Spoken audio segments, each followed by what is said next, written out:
This is the DLR Cast, the essential podcast for fans of Diamond David Lee Roth.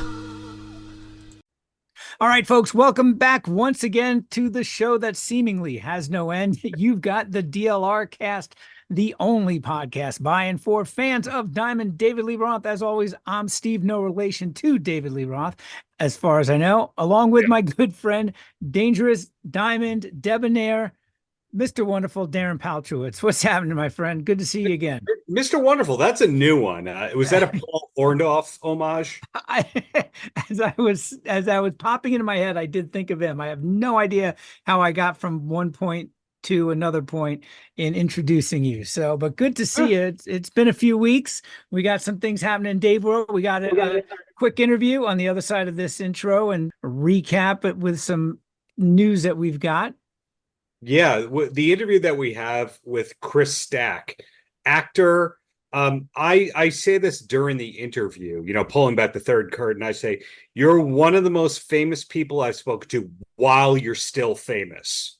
Because I'm used to getting people after they've sold the millions of records. Like I got the bass player of Greta Van Fleet right before they got big.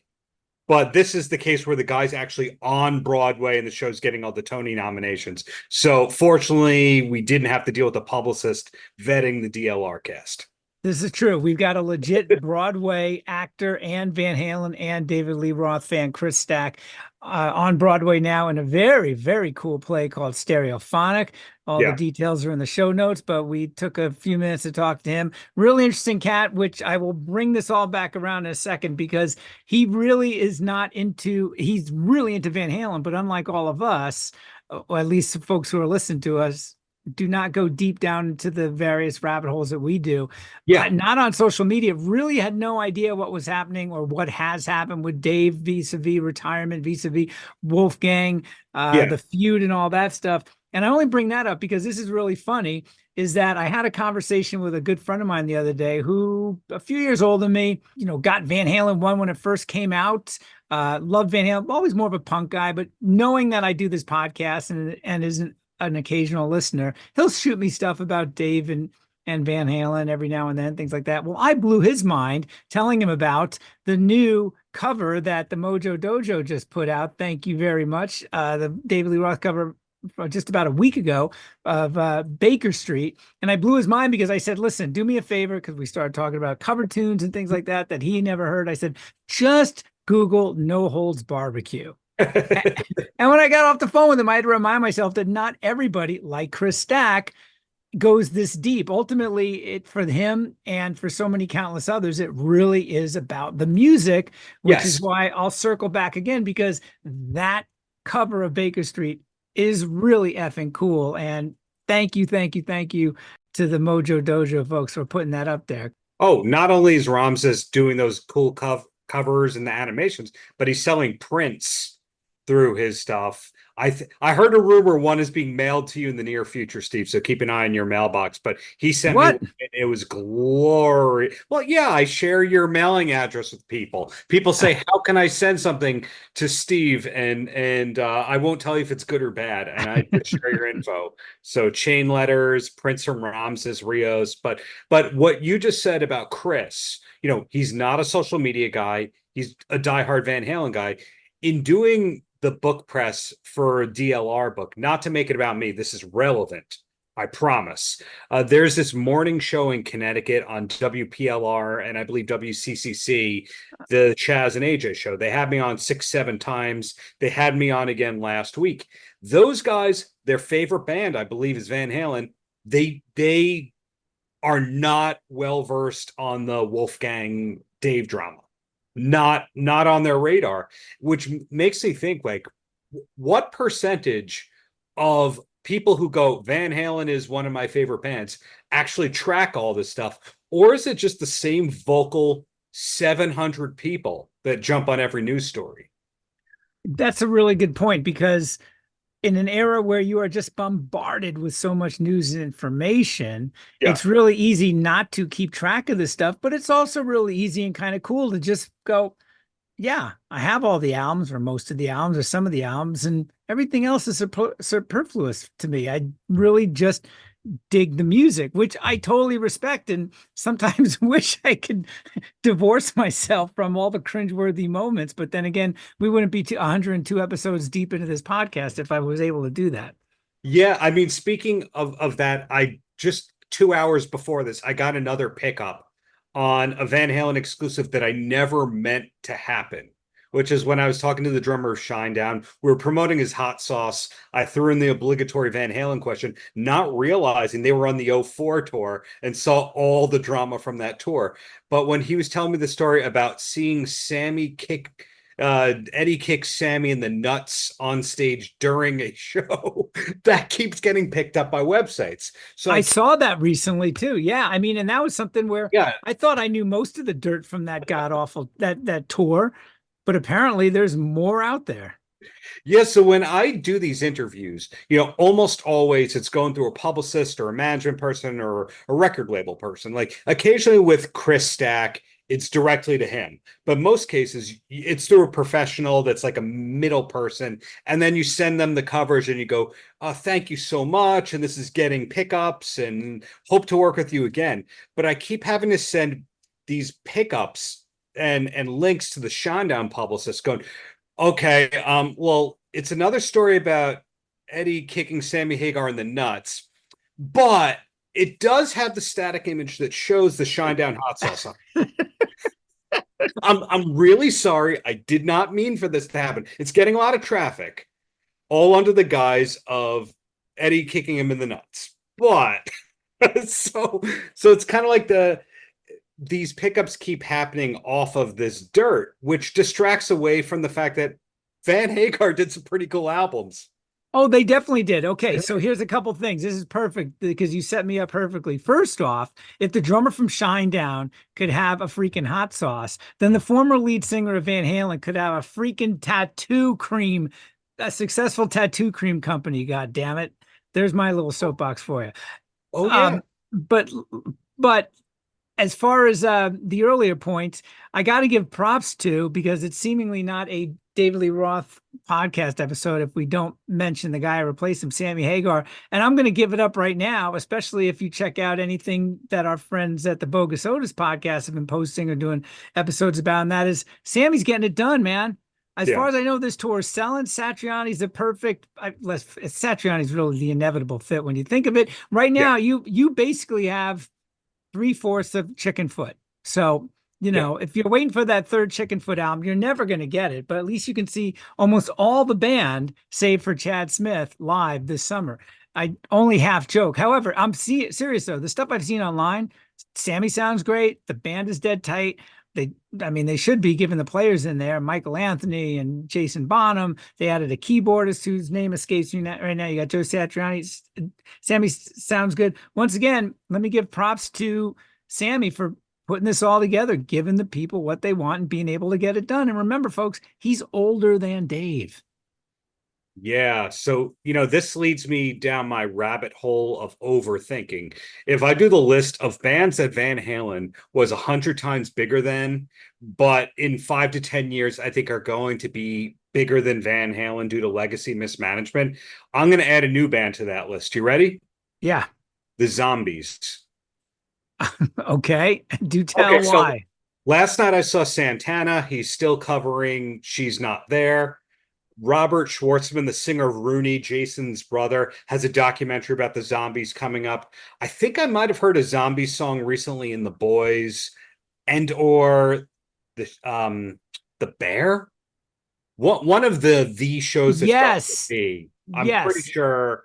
In fact, we were texting about this. I think now you're right. It did start with a B. I think it was The Boys, but man, now I'm having a dementia attack or something, because we were just chatting about something similar about this a couple weeks ago, and that was just really under the guise of lost opportunity. Now I remember what it is. Got it. Yes, we were texting about this. So on The Boys, there was like a blink and if you miss it, Van Halen reference, a sticker. Right. That's right. Yes. You shot me that picture. There you go. Yes. Yeah. So Van Halen makes a cameo on there. They don't share it. Van Halen has that great, 2 mentions in an episode from the prior season of The Bear, one of the coolest shows of the modern era. Nope. Yep. Don't capitalize on that. Not important. The John Mulaney thing. Nope. Turn that down, Dave. Not important. And so before you go like, well, Darren, that's because Dave threw in the shoes. He retired. Not the rumblings I'm hearing from an unnamed insider or two. Dave does want to do stuff. He does want to. Yes, he is inquired to different individuals to different extents.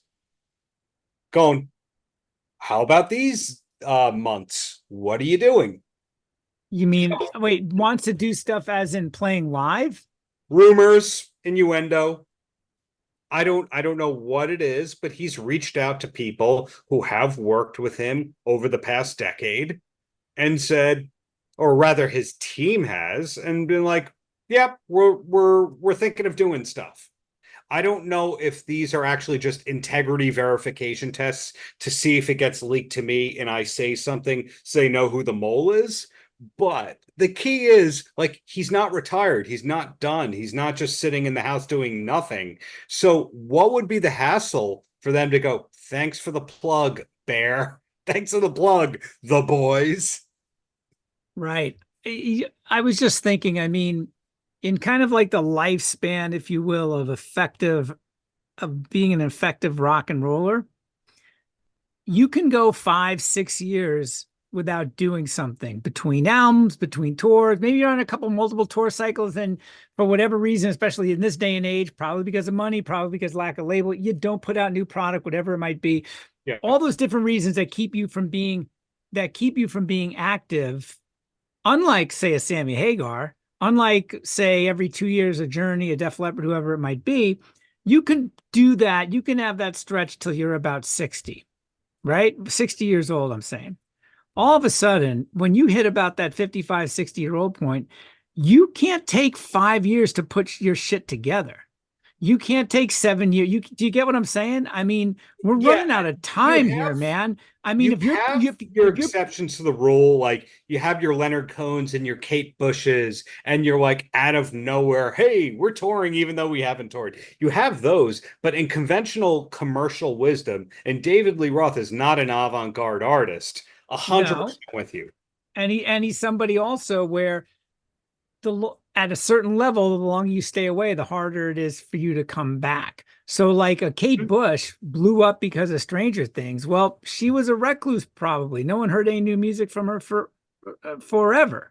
Yeah. You know, I mean, Dave, had he played his card right, done things right, and listen, it's all his choice. And it's not like that there was massive failures that prevented this. It was just inactivity, really. And I think making kind of just oddball, I'm not going to say wrong decisions, but he could have stayed, he could have been the last 10 years, right? Almost 10 years now since Van Halen ended in 2015, believe it or not. My goodness. He could have been on that, close to that Sammy level. 100%. Get on a good package tour, play the amphitheaters. Fuck, go back out with Sammy again. That would have been crazy. And it could have been the unofficial, not really the official, what Sammy's doing now, the closest thing you're going to get to a Van Halen tribute. Get what I'm saying? Artists of his level and even of a lesser level do those things where, like the destination concert, where it's a cruise or it's a resort kind of thing. Fish, my friend who's in Blue October, they sell out. I think they just added a second week or weekend of those in Mexico. The Van Halen fan base, you can't assume every Van Halen fan is well-to-do, but there's so many people in the fan base that even if only 5 to 10% of the fan base had expendable just money to throw away, that's thousands of people for this kind of thing. Here's another good one, and perhaps it may have been going this direction until it was completely yanked. But if you don't want to do the full tour, do a residency in Vegas. And Dave, back then, a few years back, Dave always seemed like, both personality-wise, music-wise, taste-wise, influence, genres. Yeah. Always, listen, he was ahead of his time when he did his first Las Vegas residency back in 95, right? Yes. I mean, he could have been on the cusp. He could have, I mean, this could have been something where you and I could have been having conversation the last 4 years going, man, the third year in a row, Dave was amazing at Vegas. Well, what shows are you going to go to? I mean, he could have been doing all sorts of cool different things, and it didn't just have to be your typical Van Halen tribute cover thing with a bunch of guys behind him. It could have been what I've said before here: do a bit of an acoustic set, bring in some horns, man, stretch yourself, come up, have two guitar players in there. Do some oddball covers, do an evening of covers, do a second half of show of covers. You don't even listen. There's no openers at casino gigs because they want them out on the floor. I don't know. Exactly. Do a 7 o'clock show and do a 10 o'clock show, right? 75 minutes each, let's say. And I mean, surprise the people, do some crazy stuff, and then go away for 8 months and go, yep, I'm coming back in December, and just keep doing that. If you don't want to tour, that's perfect. Guess how many people would be going to Vegas? Guess how many people would be seeing him who were going to Vegas anyway, didn't know he was there, and go, fuck yeah, I'm seeing David Lee Roth. I mean, it's a no-brainer, man. And it's all by the wayside. It's too late for that stuff now. They still never really apologized for canceling No. it. We got rained out and then they didn't do anything about it. But I'm now seeing, so I've mentioned this on the podcast before, and you and I are originally from Long Island. I can't assume that more than 2% of the people hearing this are from Long Island, but our amphitheater out here, which holds 10 to 15,000 people, it gets the same summer concerts not as the Hollywood Bowl, but whatever the amphitheater is in Atlanta and whatever the one is in Chicago and Minneapolis. Minneapolis, we don't have one, but when I lived in Albany before moving out here years ago, we went to SPAC, Saratoga Performing Arts Center. They call them the Sheds. Tinley Park out in Chicago, which is where I saw Dave and Sammy back in 2002, was it 2003, on that tour. So yeah, you got the seats and then you got the lawn. Yeah, so I monitor industry trends. I'd still do a little bit of music industry work, but I look at the trends of seeing what plays at Jones Beach, and I see all these different things that Dave could fit into if he decided to do a tour. And one of them, for example, last night I saw, because I got a comp ticket, not because I'm a diehard fan, it was Santana and Counting Crows. Do Santana and Counting Crows share any fans? I don't really think so. Let's put it this way. Rob Thomas was Santana. The people who are going to go see Counting Crows know maybe like 4 Santana songs. They're probably all from the last 25 years, right? Yeah, so there's that. Next weekend, there's the tour that's Train, REO Speedwagon, and Yacht Rock Review. 3 artists who share absolutely no fans on the planet. But the idea is, hey, you bring 2,000, you bring 2,000, and you bring 2,000. And then we can give out another like 3,000 or 4,000, and it'll look full, and we make money at the bar. So that's one thing. It could have been Dave and a country artist, or Dave and blank, and Dave and 2 artists. That's one thing. And another thing is these Jones Beach Live Nation summer tours used to do 30 to 50 markets. Some of these now, they're only doing 20. Like I think the Rob Zombie, Alice Cooper Ministry Filter Tour, talk about a mismatched tour right there. I saw it last summer. It was great. Why can't Dave do 10 to 20 shows on a package thing like that? We know that Dave can't really sell tickets like he used to. I'd be surprised if Sammy shows are largely sold out in a lot of the markets. I think he has his strongholds and then his weak ones. But if Sammy can do it, I always think, well, so can Dave. Yeah, no doubt. I don't think these shows are selling out, possibly because it's not like Sammy's been away for 15 years, Right. And the other thing too is, I'm sure, I don't know if any of these are underplays, right? They're all pretty much good sized sheds, right? So if he's turning maybe 60% of capacity, that's probably pretty damn good. Was it damn good? Was that a pun? Thank you. Now it is. Well, I just look at that and I just see missed opportunity after missed opportunity where there were definitely tour offers aside from a Van Halen tribute. There are these great things organically happening in TV shows, whether or not they're the music, it's Van Halen pop culture references. I'm not a Fox News consumer. People in my family are, and they tell me that Greg Gutfeld regularly references Van Halen. Isn't he the top-rated talk show on television? Or very close to it, right? Yeah. Yeah. So that's another one. So you had Mulaney and Gutfeld, a show on Amazon, a show on Hulu, Rocket League, that video game that still millions of people at any given time are playing anywhere in the world, has Jump in it. There was that McDonald's UK commercial that had Jump. I think it's everywhere. We're not getting new Van Halen t-shirts. Like, yes, there's Van Halen at 50 by Martin Popoff. That's great, but that's not from the band.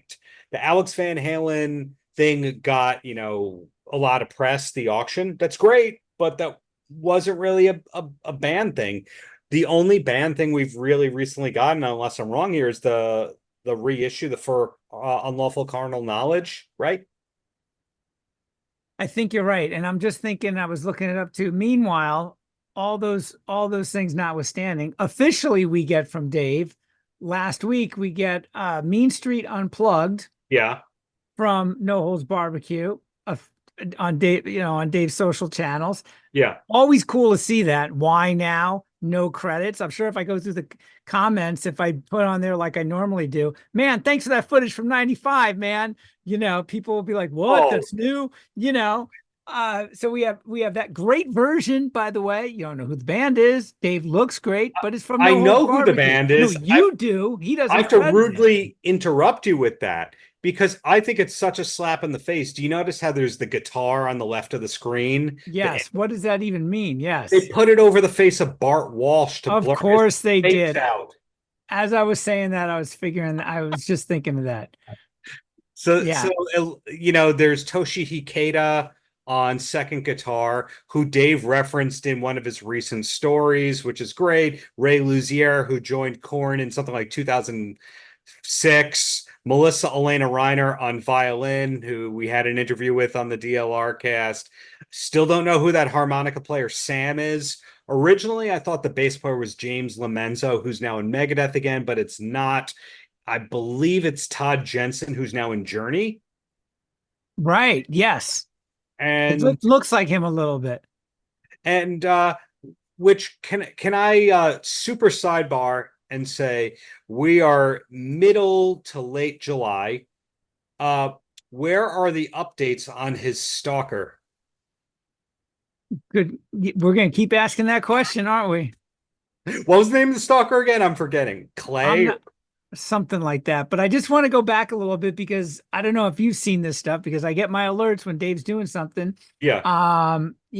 Like I mentioned, it was cool to hear Mean Street Unplugged. Nothing new. But before that, on July 4th, Dave put out something. It was called all it was National Anthem. And what's interesting about it, it looks brand new. It's just him dancing in front of a video screen. But if you look, there's two assistants on either side of him, kind of helping out or carrying on or cheering him on or something. And I actually thought the video was kind of cool. Dave might as well be doing an endorsement for Carhartt right now. But he's dancing with all this bizarre footage, photoshopped in the background of some screen, it kind of looked like. But as I watched, I'm like, who are these two guys? There's somebody on the left doing these weird dance moves, another guy on the right smiling, kind of digging it. Like, are they assistants? Who are they? I have no idea. It's the first time really you see people. We never saw Tom. Yeah, right? We've seen Tom. Tom is very rarely the boom mic in that. Accidentally. Yeah. Tom's not that hidden. Tom can be found. And then the funny thing is, back in, I don't mean to do a whole recap here, but these were my notes, and I kept thinking, because we haven't really talked about this, early June, of all the covers he puts out, Jenny Jenny, the telephone song, right? The 80s hit, a cover of that was kind of interesting. At the time, I remember thinking, well, I would have loved to have heard That Old School or Baker Street, which we finally did hear. Thank you, Ramses, which you can now hear, which, by the way, I think is one of his most popular videos on his YouTube channel. In a week, that thing has got over 51,000 plays. Well, you and I went a different direction on that July 4th post. And for our non-American listeners, people pretend to be ultra patriotic every year on July 4th. It is a thing. You can't assume everyone knows that. Oh, But which the music bed was Born to Be Wild. I'm not exactly sure why. okay, so that infuriated me, and here's why. Does David Lee Roth have a song that he once claimed he would only play on the 4th of July? Damn, what is it?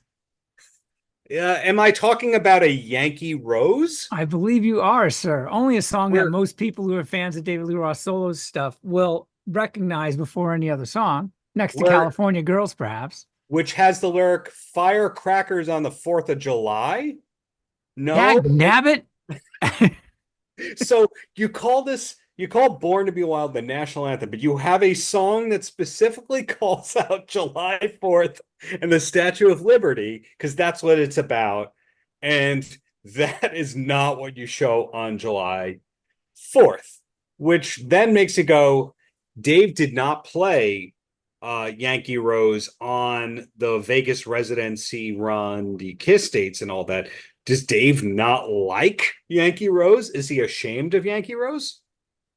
I would have liked to have heard anything from that album. You know, it would be great, particularly if they ever did, if there was a Vegas residency. My first or second favorite song from Eat 'Em and Smile, Ladies Night in Buffalo. Sure. That is a good one. It holds up. I enjoy it. Nothing bad from my end. And did he ever perform that live? I don't. Was he doing that on the Eat 'Em and Smile tour? Yeah, they did that. Yep. Okay, So but not on Skyscraper. probably not. No, if I remember, I think they only did Going Crazy and Yankee Rose. They didn't do Shy Boy. They opened with Shy Boy, I believe. No, they opened with Bottom. Was it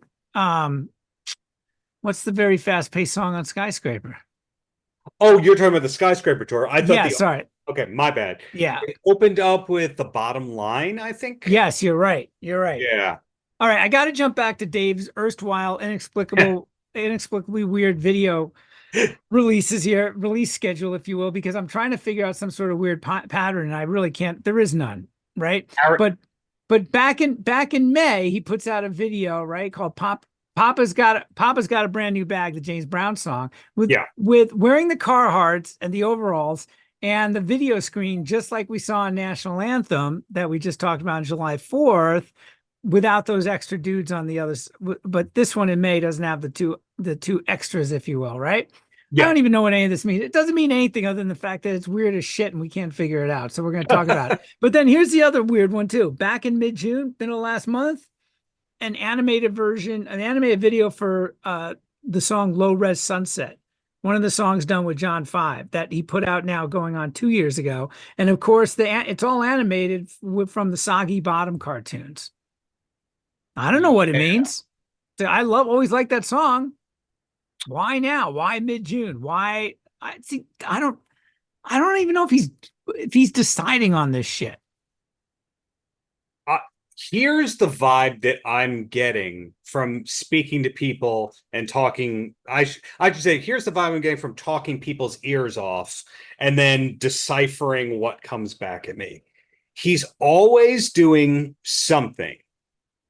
And he's always doing something. He's always creating. He's always learning something. But things are not released anything like in the order that they're done.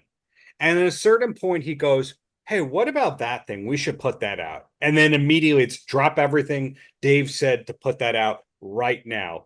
And then it seems like he'll do like 5 posts in 5 days or 5 in 7 days or like once a week. And then it drops it. So the vibe that I'm getting is he has an obsession.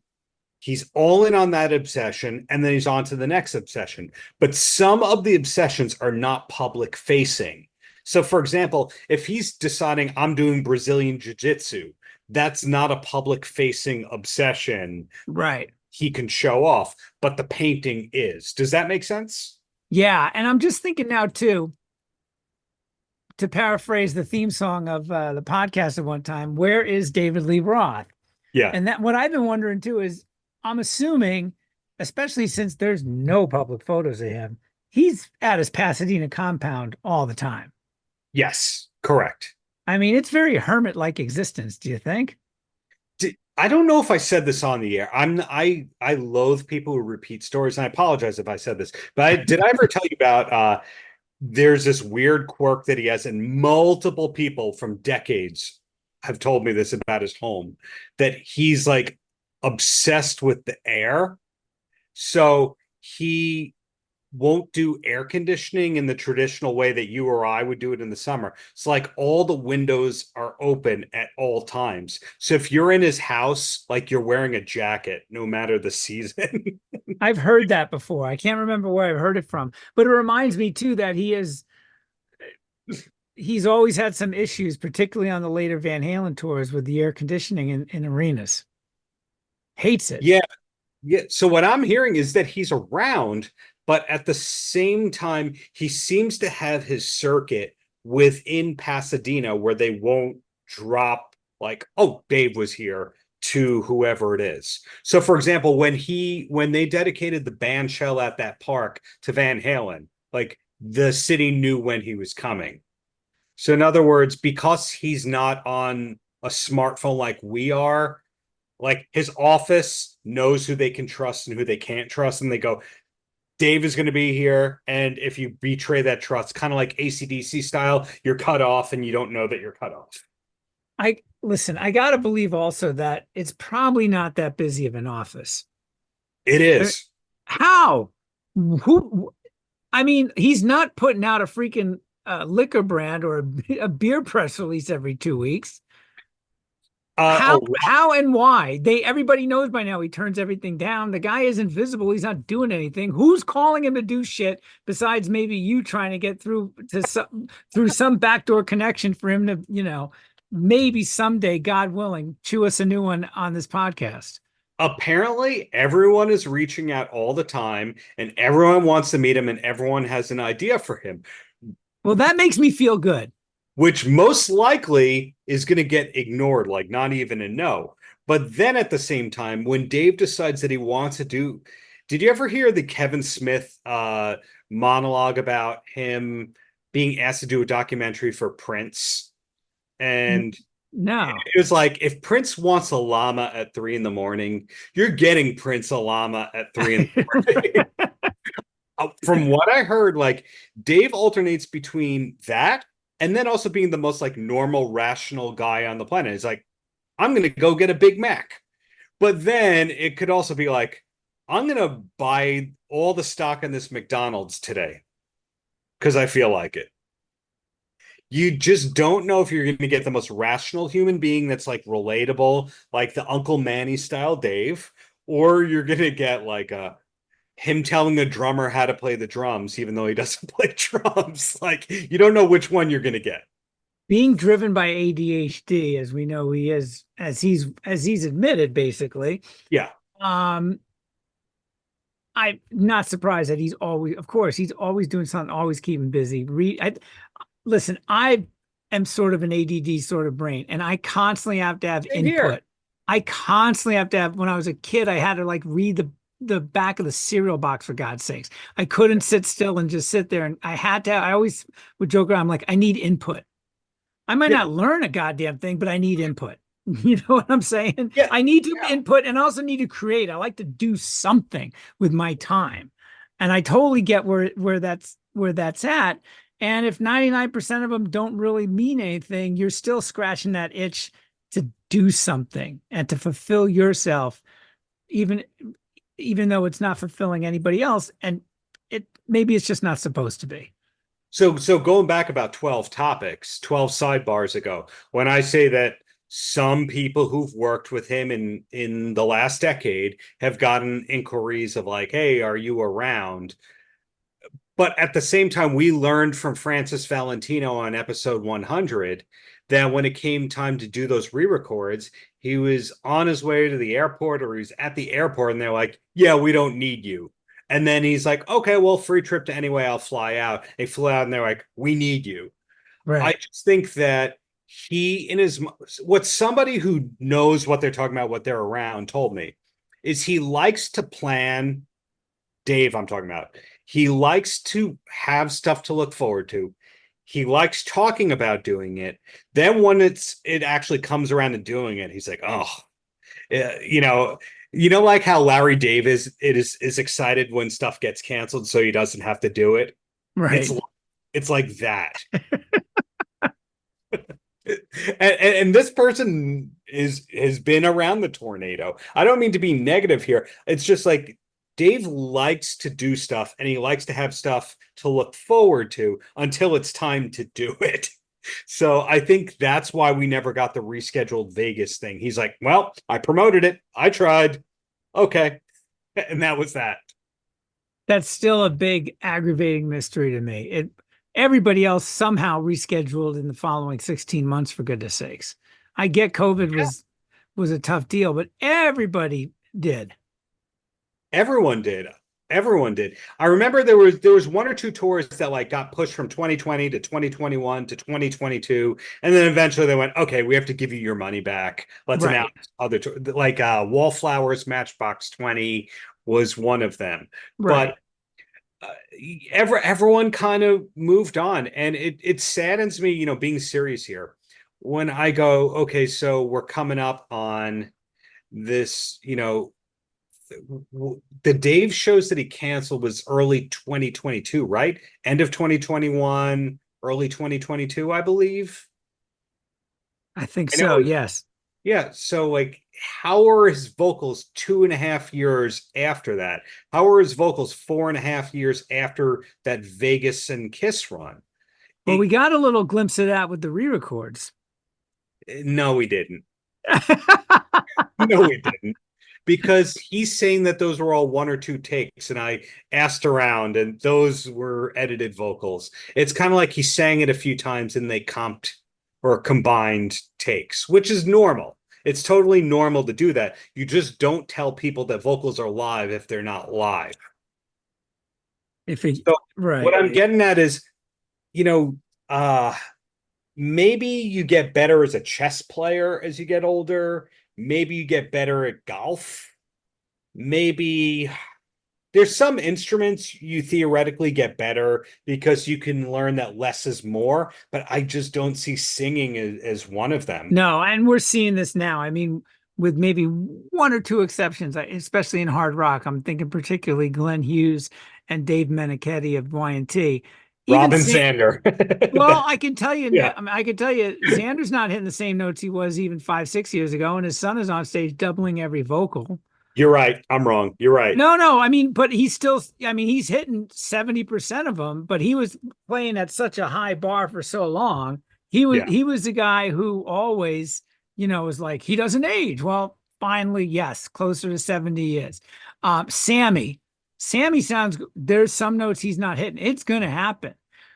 But I think maybe does it happen? And of course, we know with Paul Stanley and other folks, but I think if you're not using it regularly, I think you could be that you hasten that demise a bit more.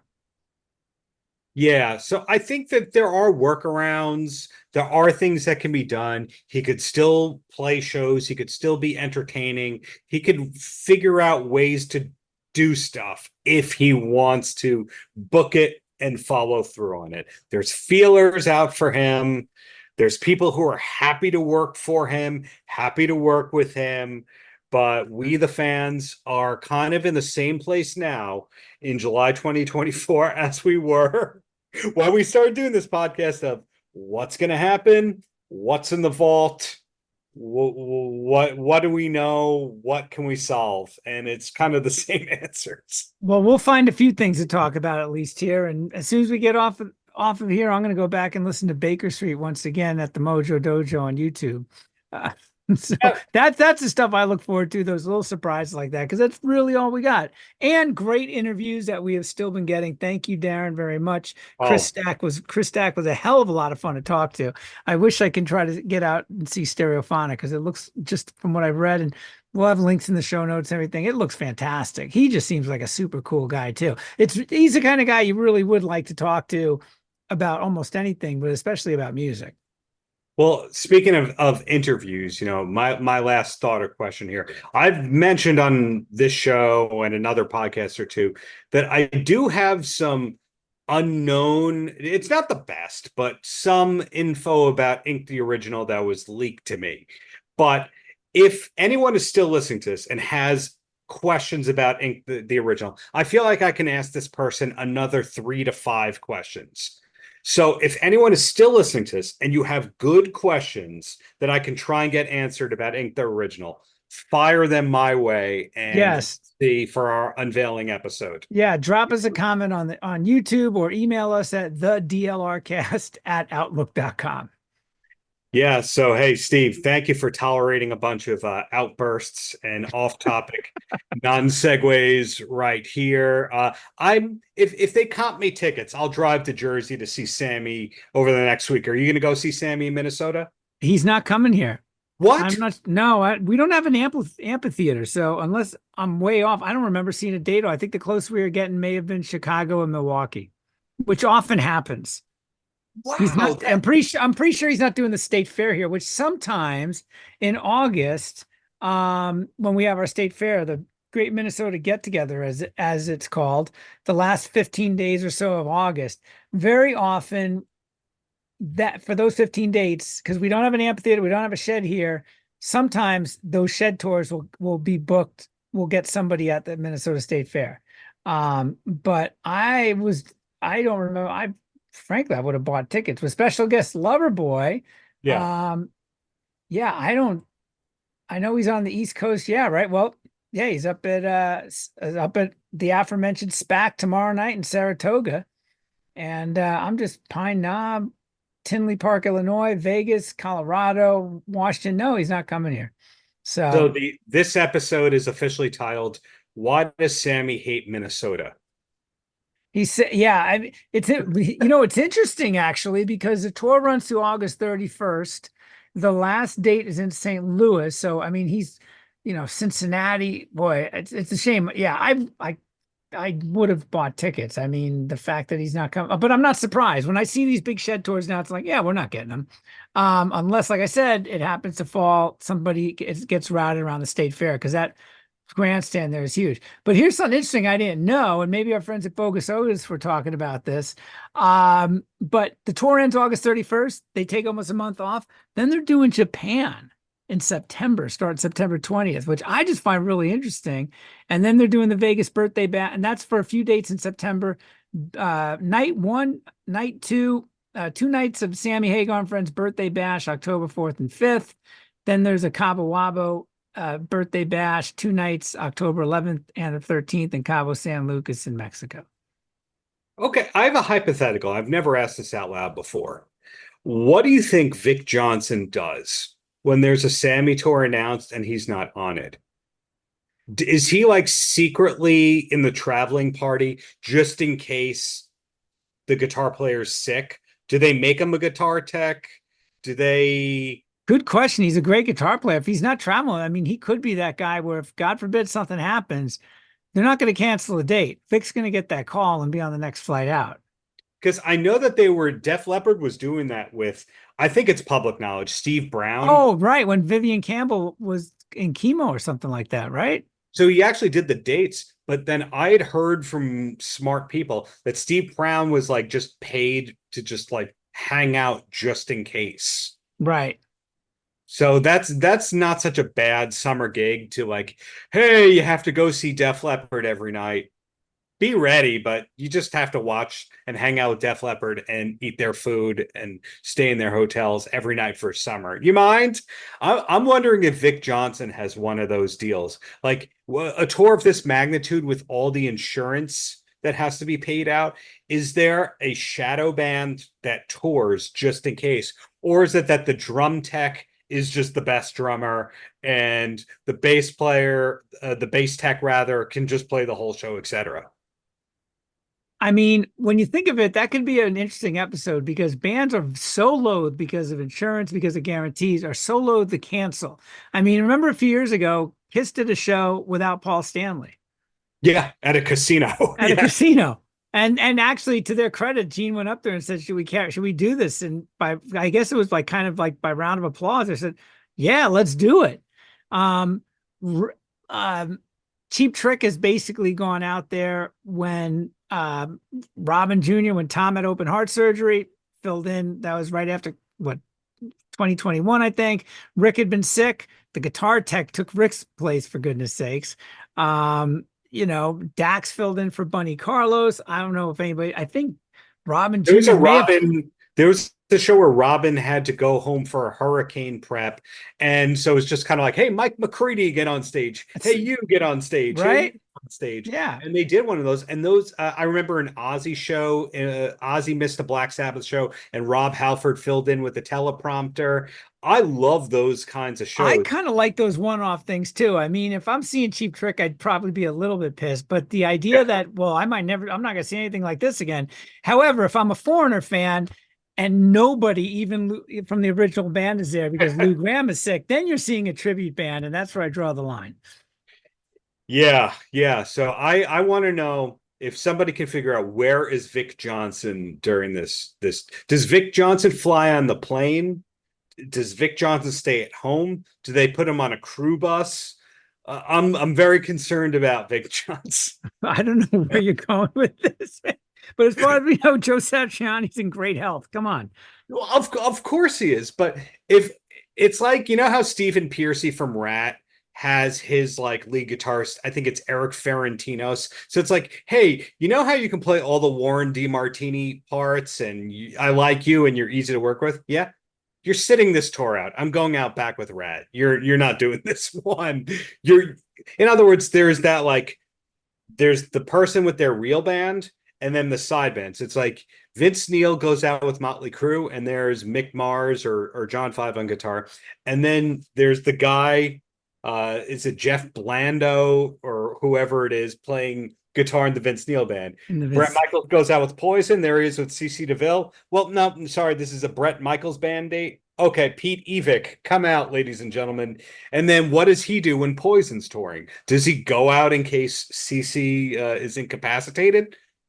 This doesn't keep you up at night? It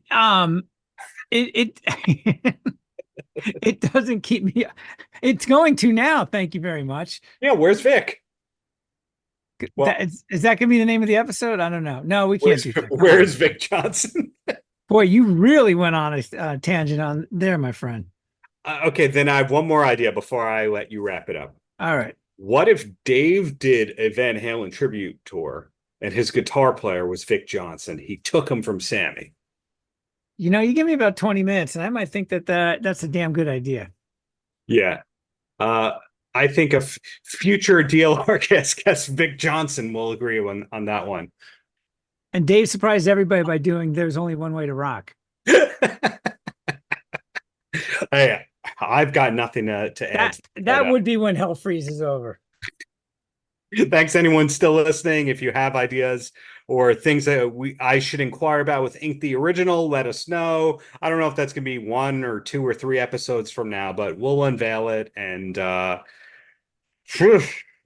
us know how we're doing. As always, thanks for listening, folks. We do appreciate it. Vic, we miss you. And I know you've talked with Darren before, so let me if I could just dive in first, Chris, and kind of preparing for this. First, Stereophonic looks absolutely amazing. As a rock guy I consider myself just a huge music fan who's already curious about the wall of cassettes sitting there behind you. As somebody, the rack, as somebody who recently has been going through my cassettes and still playing them, it just looks super cool. Congratulations on the success. And I'm in Minneapolis and I am just absolutely kicking myself. Please tell me no touring production has come through here and I didn't miss it, correct?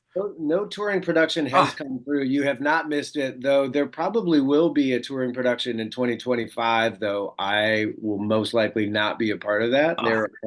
There are plans afoot to do a production in London, which I will be a part of if that comes to bear. So I would opt for the London production where I could kind of schlep my whole family over there and stick them in a flat somewhere while we do that in one town versus schlepping them around the country for 9 months. That doesn't sound like fun to me.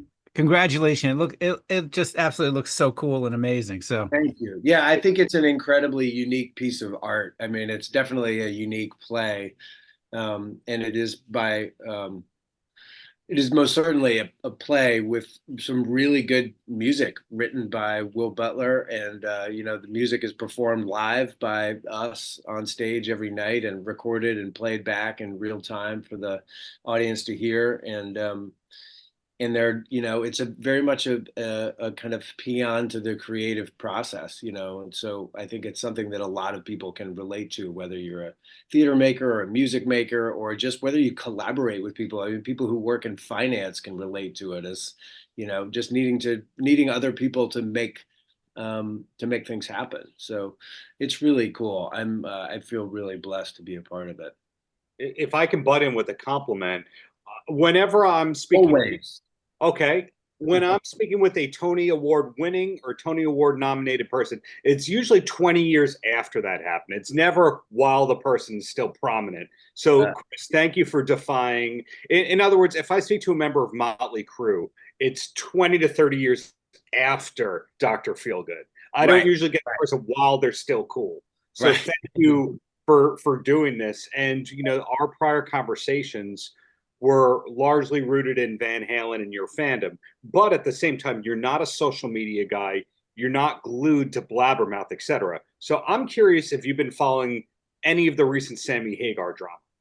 No. I watched last night, and this was totally independent of our meeting, though even this morning it registered as I was listening to some of the posted demos the cut tracks that Van Halen recorded in the late 70s and 80s that have surfaced in the last 9 months or a year on YouTube. I was listening to some new ones that I had somehow missed. And I thought, well, that's crazy timing. But then last night I just randomly was, cruising through YouTube before going to bed, and there was footage of a rehearsal with Sammy and Mike and Joe Satriani and Jason Bonham, who I had no idea was their drummer until, 12 hours ago, like rehearsing Pound Cake and some other post Roth tune. Maybe like Why Can't This Be Love, or Why Is It Love, or Who Can It Be Now, or Why Is It Not Love, or one of the love ballads that Sammy liked to write. But I don't know any of the drama. Oh, what happened? Well, this is again another compliment at you, that you're able to be one of those people who loves Van Halen without the drama, without worrying about all the latest current events. You actually love the music and maintain your love of the music for decades. Yes. Oh, 100%. They were my first favorite and still a standout. Yeah. So Steve, tell me if I'm missing anything. The latest Sammy drama is he's doing the whole, hey, I wanted Alex to come on tour, and Alex selling his merchandise is a direct dig at me. Sammy making it about himself again. Yeah, we joke around here that Sam will go to a letter opening or send a press release out about it, as Darren is on the receiving end on multiple ones.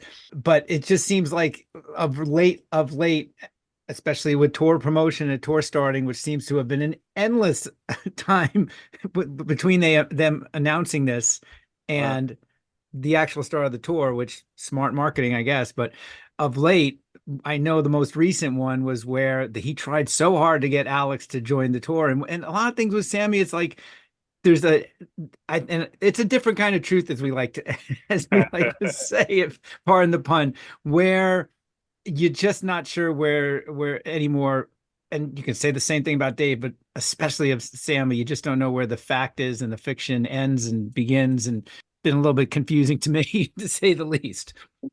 I mean, I feel like a lot of marketing, a lot of press, a lot of publicity just in general thrives on that kind of mystery. Like two people saying different things, but also with articles of the same truth, different kinds of truth, and then letting people, like, just kind of stringing people along and like very purposefully kind of not being honest, because if you resolve the story, then the conversation ends. Oh, yeah. We see this in politics, we see this in music, we see it all over. And it should just come down to, and it ultimately, I think it does, because you're going to go out, I think it looks like, and see a great show. But not so much of this stuff isn't really needed. I just think it's a question of, especially I think with Sam And for a lot of these big folks, it's just sometimes they don't know when to say no and they don't know when to stop talking. It's just some of the choice and some of the things. It's like, just listen, he's not going to, everybody knows Alex is going to go out there and, isn't going to play. You don't have to answer every single question about it, I guess. Totally. My big question then is what is Al doing since Eddie died? I mean, I would love to I would go see any band that he played with. I'm very curious as to what he's up to. My partial answer on that, and I think I discovered this a little before Ed passed. I found Al's wife's Pinterest account, and there were all these postings about horse barns and renovations they were doing around the house. And then when he was selling off his stuff as part of the auction, did you know about the auction, Chris, or was that off your radar? Totally off my radar. Okay, so in the last few months, maybe even the last like 8 weeks, Alex announced an auction where he was selling off just about everything that you could think of: drumsticks, drum kits, memorabilia.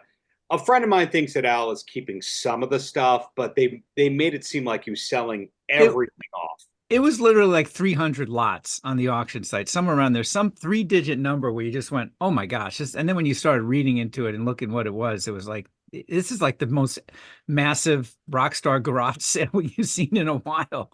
Yeah. So all kinds of stuff like backstage passes and sticks and t-shirts and like that computer keyboard muscle tee he wore on the 84 tour. You remember that thing? You are a fan. I do remember that. I did not go that deep into all the lots, but I would not have been surprised if that was in there. I might have to still look for that, see if there's any kind of detritus, any flotsam and jetsam still floating around out there after that auction. I totally missed it. But drum sets were definitely a part of it. Yeah, everything, all things must go, millions of dollars right there. But where I was going with all that is there was some horse-related charity, therapy through horseback riding kind of thing right there. Gotcha. So I think that was part of that. I think that they're real estate people very quietly. A lot of the Dave drama that came out where Dave was throwing shade at Wolfie and saying that Eddie was broke and that's why he came back to Van Halen and all that. A really smart person who knows their stuff was telling me that Ed was really well invested with real estate and all that. Okay. So everything Ed did, Alex did, vice versa. Right. So I would assume horses, real estate, wife, kids, sports cars. That's does Alex have kids? Yeah. 2 or 3 kids, and they're not musicians, right, Steve? Yeah, I think that's right. Yeah, I know he's definitely his kids. I thought it was 3. Are they youngish or 20s-ish or what are they? How old are they? I thought they were all 20s-ish. Now, what I don't know is which marriage that they were from, because word was that kind of like how Fleetwood Mac would always get back together when Mick Fleetwood needed money, or the Who would get back together when John Entwistle needed money. Supposedly that was the Van Halen thing that, oh, Al's got a divorce. Hey, new album and tour, publishing deal. Right. Amazing. Wow. I just had this great vision in my head of somebody trying to explain to their wife why they bought a 4 bass drum set and where they were going to put it. Honey, do you remember that poster I had with Dave jumping off with the lions with the banner in the back with the lion from the Fair Warning tour? I think it was that drum set. I bought it. And she's like, okay, what are these clips for? That's for the fire extinguisher. Duh. I was once in Hocking Hills, Ohio, on this like press trip. I thought they were flying me out to Columbus, but they put me in Hocking Hills, and they put us in this small town. I was walking past the storefront, and it had a Kiss sign in there. I went, oh, okay, this isn't boring. I'll walk in there. And this guy just had his Kiss memorabilia in a storefront that he was renting out. Wow. Just rented like a pop-up shop kind of thing? Yeah, and you just walk in there and you go like, oh, there's a costume and a costume and a costume. And the guy just had it on display. I'm wondering how many Van Halen things like this are going to happen because people, as Steve just pointed out, bought Alex's drum set, but they don't have room in their house for it. Right. I mean, you don't have a room in the house for one kick drum. See, he was like fused two of them together. I mean, I think his kits involved 4 kick drums, each like two chained to one another for that big echo effect or some other kind of like bazooka effect. They're so amazing looking, but like, Yeah, and nobody really did anything like that. And nobody does now, that's for sure. I mean, those things were just, I think part of it was, I know especially seeing photos, it was just, okay, how is he going to top that? right. Yeah.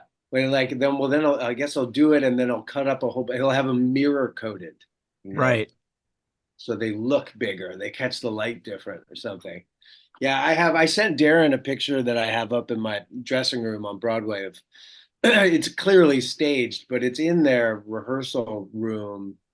What was that? It was like circa like maybe 79, like a women and children first era rehearsal photo.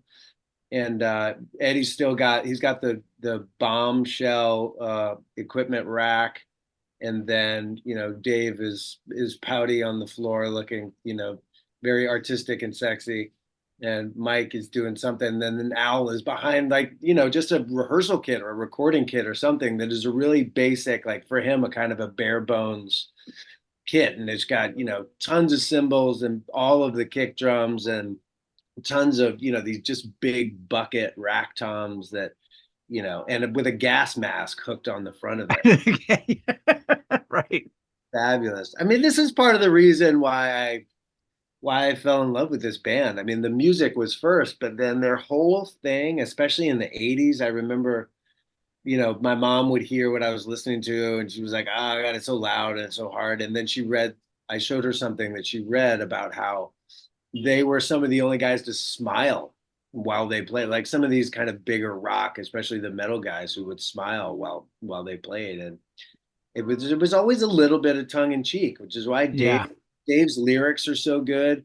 Eddie's playing is so tight but like loose and blues based, and their whole vibe is just fucking fun and good, and it's relaxed and it's casual, and that's what brings it to the next level, so that's part of the reason I fell in love with them. It just makes you smile. Like, these things are insane, Yeah. you know Is anyone else in the Stereophonic cast a Van Halen fan, or is it just you on that island? I think it's just me on that island. I don't think there are people who are like vocally not Van Halen, but yeah, I'm definitely on the island but alone. People will look from other islands and be like, "Oh, that's a cool island," but I don't have any desire to go over to that island. Well, I'm generalizing right here, but I find that when I meet Broadway people that like something that's niche along the lines of, say, professional wrestling, all of them know each other. Right. And I was curious if there was a Van Halen island of Broadway people, but it sounds like there is not. Oh, that's a good question. I mean, there might be. I feel like another thing that this play is so cool, uh, for another reason, is that, it brings up these conversations about music and aspects of people's lives that plays don't necessarily inspire otherwise. Like a lot of actors and a lot of people who I talk to after the shows, they talk about their favorite bands, and they talk about the 70s, and they talk about playing music or making music or listening to music. And it's not a conversation that you have a lot in the theater, really. It's usually about this particular art or other walks of life. So there was one dude named Mark who came a few nights ago. What's today? Today's Friday. So he probably came on Tuesday and was super into it. And I had a Van Halen shirt on when I came out afterwards, and he was super into the show, and then was like, "Oh man, yes," and the Van Halen shirt to boot. And we both talked about how Van Halen was our first concert, and and Bachman Turner Overdrive opened for them on the 5150 tour. So technically that was our first live band experience. And I had wanted to go. I was dying to go to the 84 tour, but my mom thought I was too young to go. I was 11. But then by the next year, she was like, okay, I can go, and you can go and I'll go with you. But then it was 5150, which, don't get me wrong, it was a lot of fun, but it was not my prime Van Halen era. But Anyway, and he had the exact same story, except he just didn't go. He was a little bit older, so he had just missed it for whatever reason. So then we talked a little about Van Halen, and he came back to the show with a buddy the next night, and we had just a nice connection about rock and roll, and more specifically about Van Halen. So Mark was a first, but that was just this week.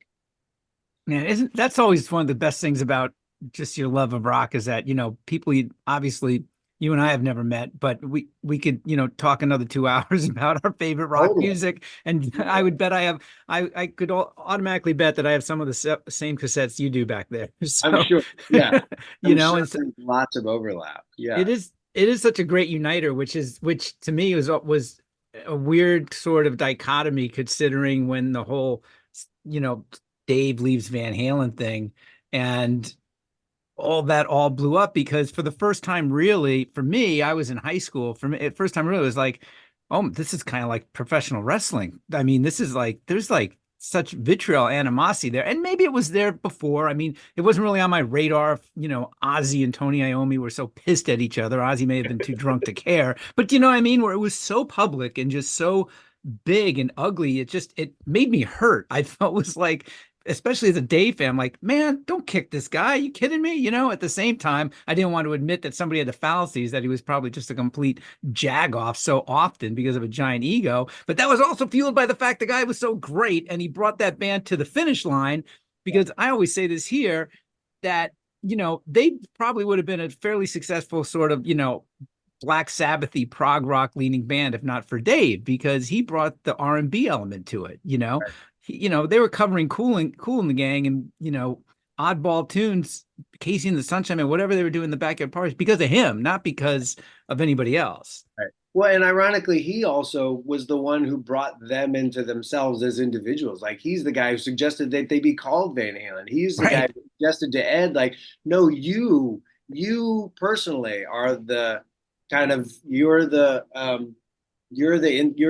reason in this band. Like, you and Al, like, sure, everybody, the band together, but you are the virtuoso. You're the guy. Like, bring more Eddie to this process. And in doing so, like, got him to be more creative with his writing. And then they collaborated and made that Van Halen sound. But like, you're right. I think that like they would have been another band that could have been really good, but just kind of lost in the shuffle with like, as like a heavy blues cover band, or that fun is what Dave brought. And I feel like the fun is what went out the window when they left. Like, Van Halen with Sammy Hagar, I think, is perfectly good, but they're not nearly as fun. Like, all the love songs and all the like really ham-handed like kind of sex songs, like, they're just not, it's not as fun. It's not as interesting. It's not as is like just bawdy and raucous and rock and roll. Like, it's more pop. And like, I love like all of those individual musicians, but the band as a whole really lost something that I identify with when Dave left. So he made them into what they became. And obviously the other three, without them, you couldn't have done it either. But like, for them to come apart at the seams like that and then just kind of eviscerate each other in public it was a tragedy. But then I also feel like, okay, so here we are 40 years later and they're still doing it. Right. So then now, old grudges die hard. I can definitely hold a grudge, but I just gotta, like, back to what we were talking about in the beginning. Like, I feel like there is a kind of marketing tactic to it. Like, we're still, as great an album as Rumors is, we're still talking about the story behind the album and all of these little rivalries that just kind of mythologize the piece of music beyond what it is as a piece of music. Like, the records are fabulous, but then also the story and the personalities and the outsized egos, like, that's what gives you extra context and like keeps records selling 40 years later, in addition to them being just epic pieces of art. But yeah, and obviously, I think the drama in those personalities, and probably more so a lot of times with the drama, is that I think it obviously fueled so much of that creative process, such a push and pull, and just such a,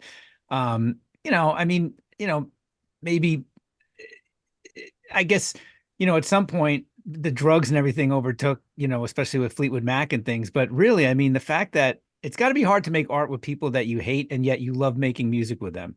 Do you know what I mean? Yeah, I love making the art as well. Yeah. Yeah. And I think, there are very few, well, the stories where everybody got along definitely don't get as much airplay. But I think there is a lot of truth to the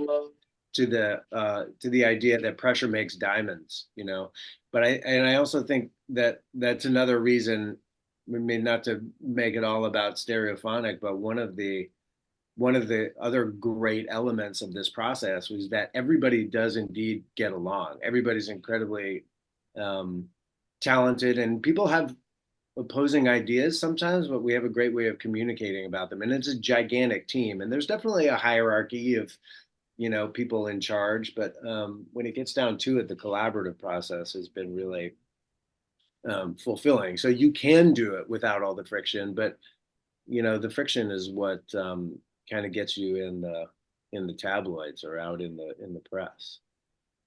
Chris, I never thought about it this way, that it would actually be beneficial for all this infighting to be happening with the different Van Halen camps over the years, that these people actually do know what they're doing. That actually blows my mind, right? That it may be a work, to use a wrestling term, about these rivalries still going. Yeah. I mean, I think it works in all walks of, whether it's WWE or rock and roll, Van Halen and Fleetwood Mac, or like Donald Trump, or, like everybody kind of twists what the other person said. Like, you just tell a lie until it becomes the truth. And then whether people are saying that you're lying or you're telling the truth or not, like, they're still talking about you. Yeah, and they're still paying attention, and you can't get enough press. Like, everybody needs a picture. Everybody needs the scoop. Like, you get free press if everybody's trying to be the person there to get the latest crazy thing, the latest crazy tip, first. Steve, I'm not topping that. No, I was going to say, I mean, if you envision a world where social media never existed, that drama was happening way before then. You're It's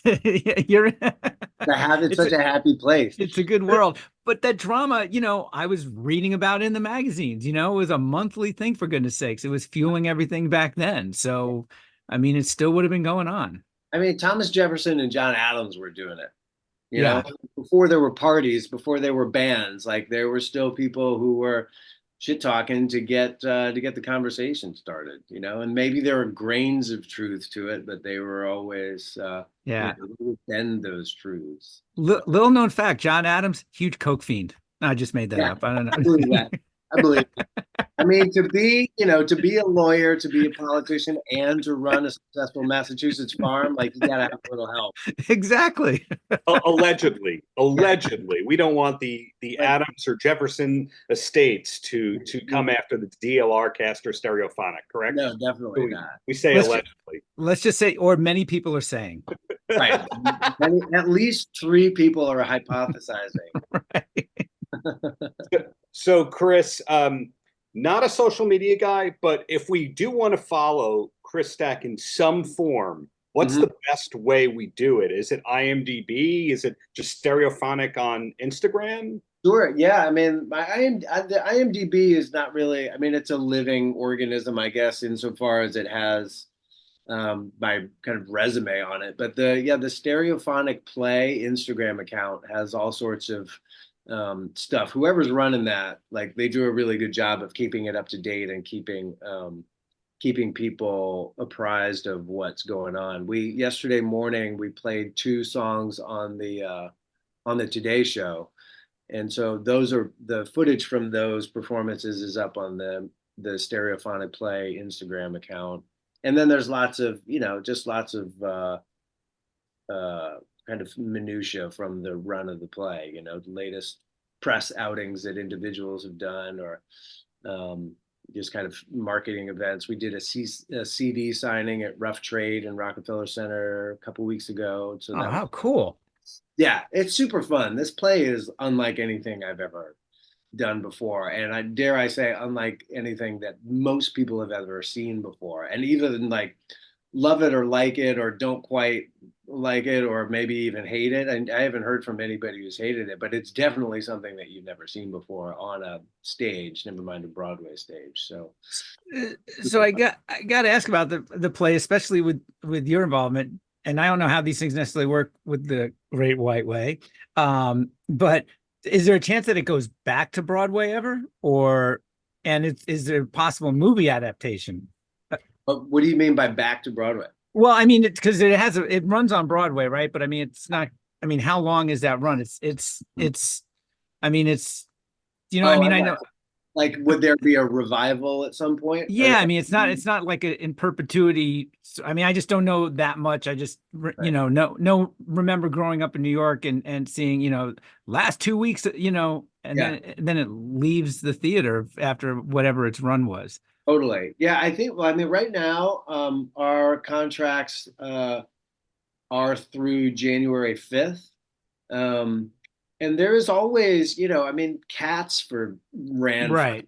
for 37 years with evolving casts. The people come through and stay for 6 months, or you get a celebrity guest for 6 weeks or something, but then other swings and dancers, like, they can stay on for a couple. I met a woman on the subway the other day who has been in MJ for 2 years, and she's like, I think I'm done with this one. She's going to move on and do something else. But so in theory, these things could go on. It's very rare for a play to extend past its original run, which I'm proud to say we have done. Like, we were originally slated to close August 18th, and now we're extending into 2025. But then there is a possibility that we go past that, and if people need to leave, or if people get other gigs, they can go and be replaced, and the thing could, in theory, carry on. But I doubt, at least not in the near future, would there ever be a revival. But it could just keep going. Yeah. Well, I'm just asking, before we jump off here, I'm just asking for my own, mostly purely selfish reasons, because this gives me a good, another bit of ammo to, like, we got to get to New York this year, honey. Come on. New York. Absolutely. We got to get to New York right now through January 5th. And then, I won't take anything off the table. Awesome. Cool. Well, Darren, always a pleasure, man. And Ed, Steve, is so nice to meet you. Yeah, I really legitimately am so fascinated by the play and your role in what you do, especially being kind of sort of a basement amateur drummer myself. So I'm really seriously looking forward to see it. I really do want to try to get out there and see it. So excellent. Well, we'd love to have you. Thanks. Awesome. And Chris, looking forward to part 4, if you'll be so gracious in the future. Yeah, let's keep it on the table anytime, you guys. It's always a blast.